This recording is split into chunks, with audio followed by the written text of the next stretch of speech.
강팍해지는 경우가 많이 있습니다. 그러므로 가장 지혜로운 것은 어린아이 같은 그런 마음, 항상 순수한 마음, 항상 첫사랑 같은 그런 마음을 갖고 있는 것, 그것이 아주 중요하다고 저는 믿습니다.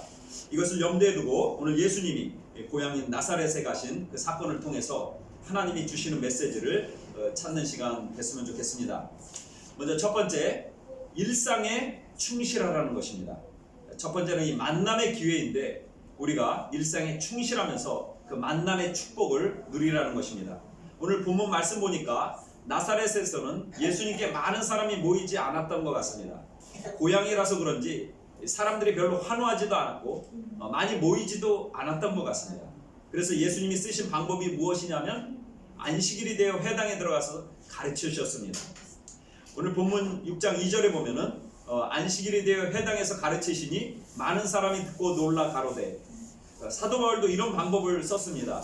예수님의 방식을 그대로 이어받아서 사도 바울도 유럽의 각 도시나 또는 소아시아 각 도시 가는 곳마다 회당이 있는 곳에서는 회당에 가서 말씀 증거했습니다. 저는 이것이 굉장히 중요한 의미가 있다고 생각합니다. 우리는 자꾸만 어떤 특별 집회를 좋아합니다. 특별한 거, 뭐 전도 집회 이런 거 좋아하고 특별히 외부에서 이렇게 어떤 계획을 세워가지고 하는 것을 아주 좋아합니다. 그러나 그것보다 훨씬 더 중요한 것은 바로 정기 집회라는 것입니다. 정기 집회의 이 기회를 여러분 놓치지 마십시오. 실제 변화된 사람들 내용들 들어보면은 특별 집회 때 변화된 것이 아닙니다. 보통 때 우리가 항상 드리는 예배를 통해서 제일 많이 변화됩니다. 전도할 때도 마찬가지입니다. 특별 전도 집회 때 전도하는 것도 당연한 일이지만 평상시 예배, 이 주일의 예배, 이 정기 예배를 통해서 회심이 많이 일어났습니다. 저희 교회도 사이토상을 비롯해서 이렇게 구원받고 세례받는 분들 보면은 이렇게 정기 예배 이렇게 드리다가 꾸준히 예배를 드리면서 이렇게 변화되는 모습들 저희들 보게 됩니다. 그러므로 오히려 일상적인 예배를 통해서 변화가 많이 일어난다는 거 우리가 명심했으면 좋겠습니다. 마찬가지입니다.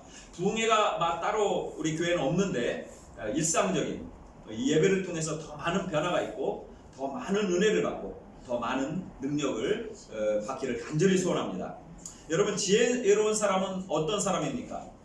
정기 집회 이걸 잘 활용하는 그런 사람인 줄 믿습니다. 우리에게 마땅히 주어진 것들 잘 활용하라는 것 우리가 명심했으면 좋겠습니다. 우리가 지내놓고 보면 얼마나 그 축복과 은혜를 많이 받았던 사람인가, 그런 걸 우리는 금세 잊어버립니다. 평소 하나님께서 주신 은사들만 잘 활용해도 우리는 빛나는 인생 살 수 있습니다. 그런데 묘한 것은 무엇이냐면 주시지 않은 것을 자꾸만 달라고 애걸복갈 안달하면서 그렇게 괴로워한다는 것입니다. 여러분, 하나님께서 이미 나에게 주신 것들 그것들을 100% 활용하고 그 안에서 충성 다하면 우리는 승리하는 인생을 살 수 있습니다. 또 하나, 전도도 마찬가지입니다. 뭐 해외에 나가서 밖에 나가서 전도하는 것도 굉장히 중요하지만 전도의 삶이라는 것은 이 평범한 곳에 있습니다. 날마다 만나는 사람들, 저는 만나는 사람들이 사명이라고 믿습니다. 우리 가족들 사명입니다. 직장이나 학교에서 내가 만나는 사람들이 뭐 많아야 일주일에 뭐 10명, 20명 되겠습니까? 뭐 신실한 만남을 그런 가지는 사람들이 한 그 정도라고 생각합니다. 그런 사람들에게 우리는 복음을 증거할 책임이 있습니다. 우리는 일상의 그 충성이 중요합니다. 그러므로 예수님의 사역을 통해서 깨달았던 것과 마찬가지로 우리도 일상에 주어진 기회를 잘 활용해서 복음을 증거하는 믿음의 종들 되기를 바랍니다. 두 번째는 이 선입견을 버리고 주위 사람들을 보라는 것입니다. 우리가 뭔가를 부인하려는 그런 마음들, 그건 재앙입니다. 2절을 보면 하반절에 사람들이 예수님이 말씀하신 것을 듣고 놀랐습니다. 이 사람이 어디서 이런 것을 얻었느냐? 이 사람의 받은 지혜와 그 손으로 이루어지는 이런 권능이 어찌 되면요? 이런 말씀이 나옵니다. 그러니까 나사렛에 있었던 고향 사람들이 예수님을 통해서 놀랐는데 왜 놀랐냐면 첫 번째, 하나님의 지혜를 보았습니다. 이 사람이 어디에서 이런 것을 얻었느냐? 이 사람의 받은 지혜가 무엇이냐? 놀라운 지혜에 대해서 깜짝 놀랐습니다. 그리고 그 손으로 이루어지는 권능과 병자가 낫고 귀신이 쫓겨나는 그런 능력도 보았습니다. 이것은 누구도 부인할 수 없는 것이었습니다. 자기 눈앞에서 벌어지고 있는 일이기 때문에 자기가 귀로 지금 듣고 있기 때문에 부인할 수 없었습니다. 그런데 그럼에도 불구하고 받아들이지 않습니다. 여러분 한번 생각해 보십시오. 하나님께서 지금이라도 많은 사람들을 모아놓고 이적을 한번 행하시기만 하면 사람들이 벌떼같이 몰려들 것 같은데 왜 그런 것을 안 하고 이렇게 말씀으로 복잡하게 하십니까? 그러나 이것은 우리가 인간을 몰라서 그렇습니다. 역사상 보면 기적들은 많이 있었는데 그 기적을 본다고 다 예수 믿는 것이 아닙니다. 그저 놀랄 뿐입니다. 그리고 나중에는 자기 자신의 경험에 대해서 의심합니다. 우연히 일어난 것이겠지. 기도로 말미암아 어려운 결혼을 하고 나서 뭐라고 말합니까? 될 만한 결혼이니까 되었겠지. 무슨 하나님의 능력이야. 뭐 이렇게 말하는 사람도 있습니다. 당시에는 감격적이었던 일들도 시간이 지나면 자기 자신을 의심해 버립니다. 자기가 경험했던 것도 의심합니다. 그것이 인간입니다. 여러분 그런 거 아십니까? 하나님의 은혜로 기도의 능력으로 말미암아 암에서 나았습니다. 그리고 예수 안 믿고 죽은 사람들 정말 많습니다. 저는 크리스찬으로 기독교인으로 살면서 그런 거 많이 보았는데 분명히 예수 그리스도 이름의 능력으로 암 같은 그런 불치병들 고침받았습니다. 간증도 하고 다니는 거 저는 보았습니다. 그리고 마지막 순간에 예수 안 믿고 죽었습니다. 그러려면 병 나아서 무엇합니까? 차라리 암 걸렸을 때 예수 잘 믿고 죽는 것이 낫지. 저는 어려서부터 그런 거 너무 많이 봐서 그런지 제 마음에 이런 생각이 있습니다. 병 걸려서 예수 잘 믿다가 죽는 게 낫지 건강하게 잘 살다가 지옥 가면 그 무슨 의미가 있겠습니까? 여러분 경험을 통해서 믿음이 생기는 거 아닙니다. 말씀이 있고 그 말씀의 기반 위에 체험이 있어야 믿음이 강화된다는 것입니다. 말씀이라는 것이 씨앗하고 똑같지 않습니까? 씨앗에 물 주고 거름 주면 잘 자랍니다. 거름 주고 물 주고 이 거름, 물 이런 것들이 다 체험입니다. 그러나 씨앗도 없는 상태에서 물 주고 거름 주어도 아무 의미가 없다는 것입니다. 생명이 없는데 자랄 것이 있어야 자라죠. 그래서 우리의 중심적인 것이 이 하나님의 말씀이 돼야 된다라고 하는 거 명심하십시오.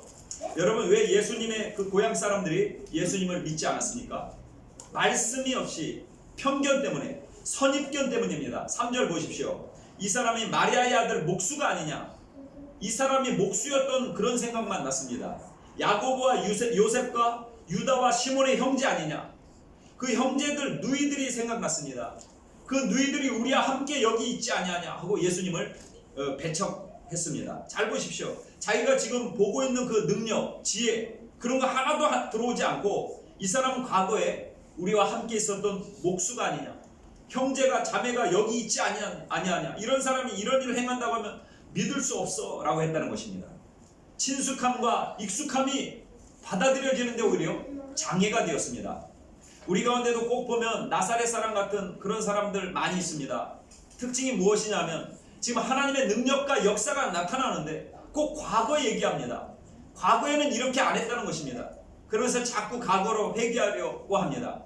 이것은 정통이 아니다. 조상들이 이렇게 안 했다라고 하는 것입니다. 그러면서 무너지는 경우 얼마나 많습니까? 선입견, 이 편견이라는 것은 무서운 것입니다. 하나님이 일하시게 놔둬야죠. 선입견에 매여 있는 사람은 구약에서 벗어날 수 없습니다. 신약으로 넘어갈 수 없습니다. 문화라는 껍데기를 가지고 있는 것을 깨지 못합니다. 신약은 다 바뀌는 거 아닙니까? 물론 진리의 말씀은 바뀌지 않지만 그릇은 바뀌는 거 아닙니까? 그릇을 왜 신봉합니까? 잘못된 것이죠. 그래서 4절 보니까 예수께서 저희에게 이르시되 선지자가 자기 고향과 자기 친척과 자기 집 외에서는 존경을 받지 않음이 없느니라 하시며 예수님도 그것을 인정하고 있습니다. 고향에서는 잘 안 되는 것이야 뭐 이런 얘기를 하잖아요. 여기에 두 가지 의미가 있다고 생각합니다. 먼저 우리가 다른 사람들을 바라볼 때 그들의 과거에 연연하지 말자는 겁니다. 이런 마음을 품어야 되고 또 하나는 옆에 있는 사람 귀한 줄 우리가 알아야 합니다. 우리 교회 성도들 가운데도 그런 얘기하는 것들 제가 들어봤는데 다른 교회 여기저기 가보고 역시 TBIC 교회가 좋은 줄 이제 알았다라고 그렇게 얘기합니다. 그런 경험은 굳이 안 해도 됩니다. 그렇죠? 우리 교회도 뭐 다른 교회 기웃기웃거리다가 나간 사람들 몇 명 있는데 죽도록 고생하게 만들어 놔야 됩니다. 막 그래야 옆에 있는 형제자매, 그리고 지금 우리 TBRC 형제자매들이 얼마나 귀한지, 또 믿음의 동력자들이 정말 귀한 것인지 그렇게 그제서야 알게 된다는 것입니다. 우리가 험한 데 가서 고생해 봐야 가정이 좋은 줄 알고 자기 있던 곳이 좋은 줄 알지 않습니까? 그런 의미에서 성도들도 그렇고 집에 있는 가족들도 그렇고 다 흩어질 필요가 있다는 것입니다. 그래야 가정 좋은 줄 알고 교회 좋은 줄 알고 지금 믿음의 동력자들이 얼마나 좋은지 알게 됩니다. 그런데 그 안에 있으면 잘 모릅니다. 귀중한 가치를 잘 몰라요. 그러므로 우리가 이런 것을 알아야 합니다. 내 옆에 있는 사람이 정말 귀한 사람들이구나. 우리가 하나님께로부터 많은 은혜와 축복을 받았구나. 이것을 우리는 깨달아야 한다는 것입니다. 그리고 세 번째, 큰 믿음으로 하나님을 놀라게 하라는 것입니다. 여기에서 깨달을 수 있는 것은 우리가 예수님을 놀라게 할 수 있는데, 우리는 예수님을 깜짝 놀라게 만들 수 있습니다.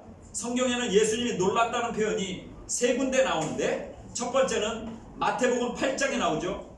백부장이 자기 집 종이 아파서 죽는다고 하니까 예수님께서 내가 가서 고쳐준다 라고 말씀합니다. 그랬더니 백부장이 뭐라고 합니까? 내 집에 들어오심을 감당치 못하겠습니다. 말씀만 하십시오. 내 하인이 낫겠습니다. 나도 남의 수하에 있는 사람이고 내 아래에 또 군사가 있는데 명령 내리면 명령하는 대로 그대로 합니다. 예수님은 병을 지배하는 분 아닙니까? 명령만 하십시오.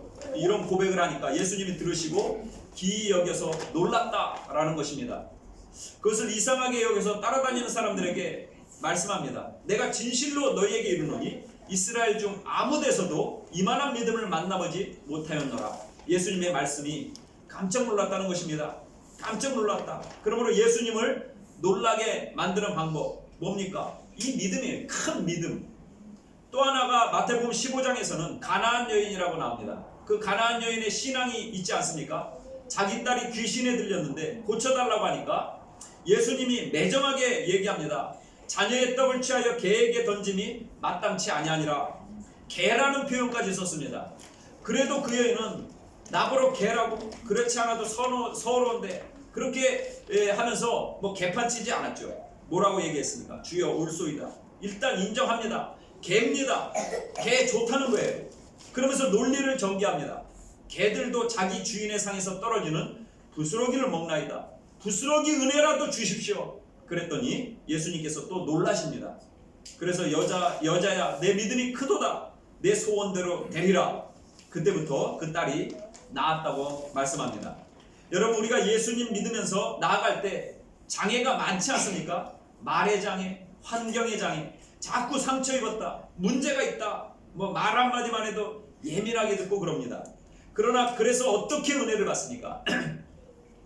자꾸만 그러므로 예민해지는 사람들, 이 믿음이 약하고 병든 것입니다. 얼마나 상처 입었으면 그렇겠습니까? 여러분, 믿음이라는 거 뭔지 아십니까? 모든 장애를 뛰어넘는 것이 믿음이라는 것입니다. 쓴뿌리에서 나오는 말 같은 그런 장애들, 또 어떤 때는 기분 나쁜 그런 장애, 뭐 그런 것들 다 뛰어넘어야 주님의 은혜의 자리까지 나아갈 수 있다는 것, 여러분 명심하시기 바랍니다.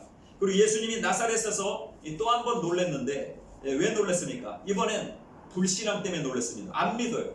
어쩜 이렇게 안 믿나? 정말 놀라고 있습니다. 그러므로 예수님을 놀라게 만드는 일 두 가지가 있는데, 놀라운 신앙으로 놀라게 할 수 있고 아주 극심한 불신앙으로 놀라게 할 수 있다는 것입니다. 얼마나 놀랐는지, 어떤 일이 벌어졌냐면은 예수님이 능력을 발휘하지 못했다고 나옵니다. 5절에 보니까 거기서는 아무 권능도 행하실 수 없어 다만 소수의 병인에게 안수하여 고치실 뿐이었고 저희의 믿지 않음을 이상히 여기셨더라. 거기에서는 능력을 행하지 못했다는 얘기가 나옵니다. 무슨 얘기입니까? 믿음이 없는 곳에서는 하나님의 역사가 나타나지 않는다는 것입니다. 그러면 우리가 하나님의 역사가 나타나기 위해서 해야 될 일, 믿음이라는 겁니다. 반드시 믿음으로 우리가 반응해야 될 줄 믿습니다. 그러면 아주 쉬운 예로 여러분 이렇게 생각하면 됩니다. 우리 교회도 막 결혼할 사람들이 있는데 처녀 총각들, 특별히 자매들인 경우에는 장래성이 있는 남자가 누굽니까? 라고 자꾸 물어보는데 다른 게 아닙니다. 바로 믿음 있는 남자가 장래성 있는 남자입니다. 믿음이란 당장 아무것도 없다고 할지라도 갖다 심기나 하면, 믿음이 있으면은 무럭무럭 자랄 수 있는 그런 옥토기 때문에 정말 장래성 있는 남자는 바로 믿음이 있는 남자인 것입니다. 믿음만 있으면 뭘 갖다 심든지 무럭무럭 자라기 때문에 그렇습니다. 말씀을 갖다 심으면 말씀이 엄청나게 자라버리고, 기도를 심으면 기도가 계속해서 자라고, 또 사랑을 심으면 사랑이 엄청나게 자라버리기 때문에 바로 이 믿음이 토양입니다. 아주 좋은 옥토가 바로 믿음이라는 것입니다. 그러나 불신앙은 아무리 지금 많은 것을 갖추고 있다 할지라도 잡아보면 다 꽃꽂이 해놓은 꽃들이라는 것입니다. 뿌리가 없습니다. 나중에 다 말라버리고 쓰레기통에 버려야 됩니다. 사랑이요? 뭐 심기는 무엇 심습니까? 나중에 싸우고 얻어터지고 이혼하겠다고 뭐 찾아오고. 능력은 무슨 능력입니까? 다 깡통차게 될 것입니다. 전부 다 가정이 깨지게 될 것이고 풍비박산 될 것입니다. 행복이 없다는 겁니다. 믿음이 없으면. 그러므로 교회의 재산은 겉으로 보이는 것이 아니라 바로 믿음입니다. 우리가 믿음만큼 일할 수 있고, 믿음이 최고의 축복이고 진리인 것을 여러분 명심하시기 바랍니다. 이것을 잊지 마시고 하나님 앞에서 항상 믿음으로 출발하시길 바랍니다. 여러분 벌써 12월입니다. 사업이나 직장도 또 공부도 그렇고 많은 거 마무리 짓고 이제 새롭게 시작해야 하지 않습니까? 그러므로 하나님 우리에게 이 믿음의 토양을 주십시오. 이 믿음에서 출발하게 해달라고 기도하는 하나님의 종들이 되길 간절히 바랍니다. 말씀의 결론을 맺겠습니다. 첫 번째, 이 만남이 기회입니다. 일상에서 만나는 사람에게 우리의 사명이 있습니다. 그러므로 일상생활 속에서 항상 복음 증거하길 바랍니다. 그리고 이 정기 집회 귀중하게 여기십시오. 특별하게 하려고 하지 말고 본교회 예배 시간 귀중히 여겨야 할 줄 믿습니다. 두 번째, 마음밭을 가지런히 해야 합니다. 편견, 선입견 버려야죠. 선입견을 버리고 하나님의 말씀 붙들 줄 알고, 세 번째, 믿음으로 예수님을 놀라게 만드는 하나님의 귀한 종들 되길 간절히 바랍니다. 기도하겠습니다. 하나님, 만남이 기회입니다. 일상에서의 그 만남의 축복을 허락하여 주시옵소서. 또 우리의 정기 예배를 통해서 회심하고, 또 정기 예배를 통해서 우리가 은혜를 받고, 또 우리의 매일의 만남을 통해서 예수 그리스도를 증거하는 종들이 될 수 있도록 도와주옵소서. 주님, 우리가 선입견 때문에 은혜의 자리로 나아가지 못합니다.